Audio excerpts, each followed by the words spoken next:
Hello guys, hello. This is for Leo.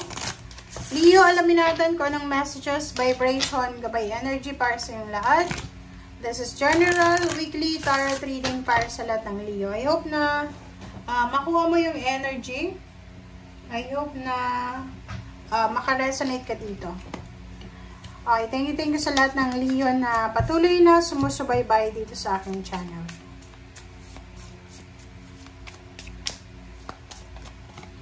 Okay, first two cards tayo.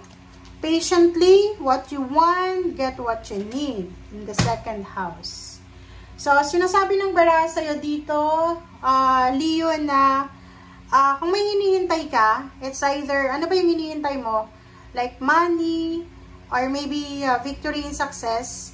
Sinasabi ng baraha na huwag mong kukontrolin yung sitwasyon. You need to pray, you need to believe, the power of prayer. Gawin mo kung ano yung mga pwedeng magawa mo. Hanapin mo yung mga kakailanganin mo. Like for example, gusto mong mangibang bansa or gusto mong itry yung pagtatrabaho sa ibang lugar. So, kung kulang ka pa sa requirements, hanapin mo muna yung requirements mo. Tapusin mo muna and then yun, tsaka ka mag-decide kung ano ba yung gusto mo. Okay? Okay, Leo.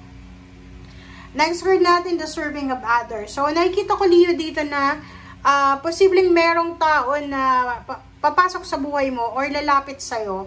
Maybe this is Cancer, this is same Leo, Virgo, Gemini, and then zodiac sign. So, parang Libra or kung ano pa man, sino pa man sila. Pwedeng lalapit sila sa'yo because they need help or maybe ikaw to na kailangan mo ng tulong. Okay. Leo.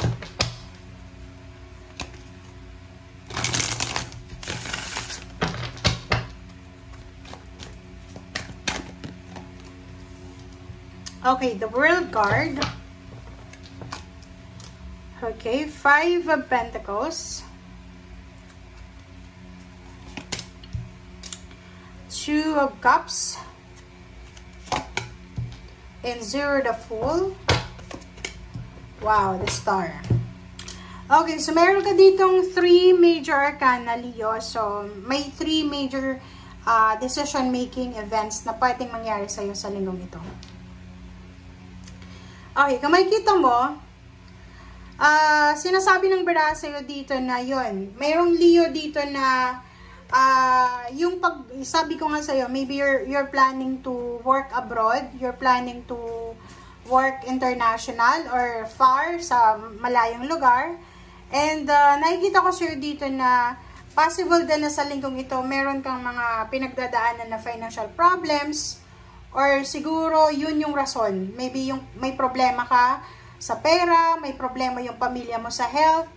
And yun yung rason kung bakit gusto mong magtrabaho sa ibang bansa. Kung bakit gusto mong itry yung pagkikipagsapalaran sa ibang bansa.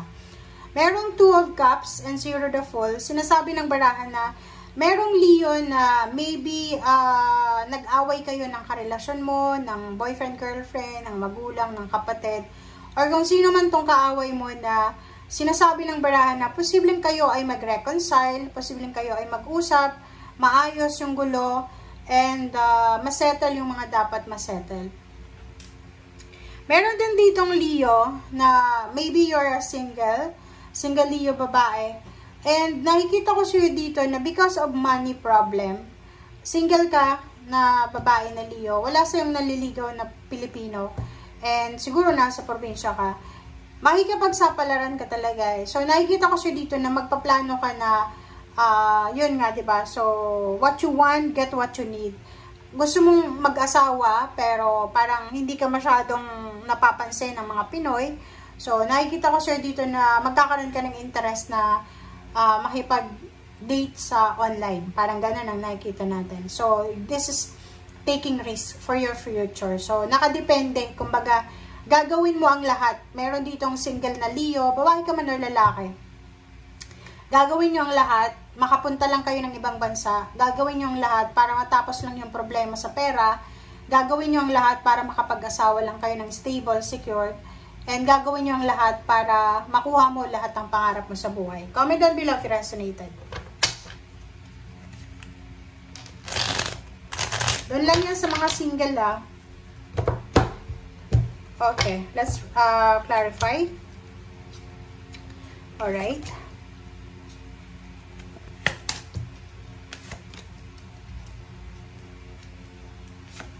Okay, this is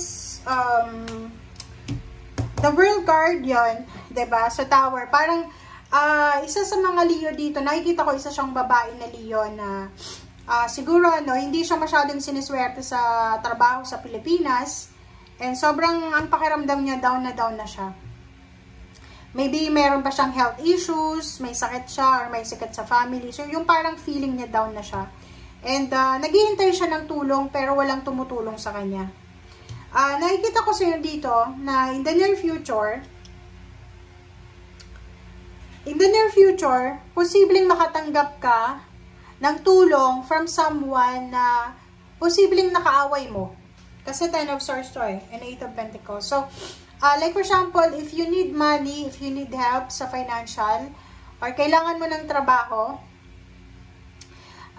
may tao dito na siya yung naging parang, halimbawa, dati mo siyang kaklase, kapitbahay, pinsan, kapamilya, pero hindi maganda yung communication yung dalawa. Yung parang hindi maganda yung relationship yung dalawa. And out of the blue, talagang ganun yung buhay. Kung sino yung akala natin na tutulong sa atin, yun. Sinasabi ng bara sa'yo dito, Leo, na ihanda mo yung sarili mo. Or maybe now, maybe ngayon, nararanasan mo na kung sino yung akala mo na makakatulong sa'yo, pero wala kang makukuha sa kanila. And etong 10 of Swords, maybe nagawan mo siya ng mali. Pwedeng nagkaroon kayo ng hindi magandang pagkakunawaan. But yung taong ito ay willing ka pa rin niyang tulungan. It's either bibigyan kayo ng trabaho, it's either katrabaho mo niyan, it's either karelasyon, or kung ano pa man. Basta, like, yung mga taong inaasahan mo na tutulong sa'yo sa panahon na kailangan mo, wala kang makukuha sa kanila. Ang tutulong sa'yo, Leo, ay itong taong ito na hindi mo talaga ini-expect na tutulungan ka eh. Parang unexpected na tinulungan ka nila. Parang ganun. Okay, sa ilalim mo is Page of Swords and 6 of... Okay, makakatanggap ka talaga ng balita. Maybe this is a chat, a call, a video call. May isang tao dito na pwedeng hihingi sa'yo ng pera, or maybe ikaw to na kailangan mong tumawag or makipag-usap sa isang tao kasi kailangan mo ng pera. Okay, so thank you guys for watching. Bye!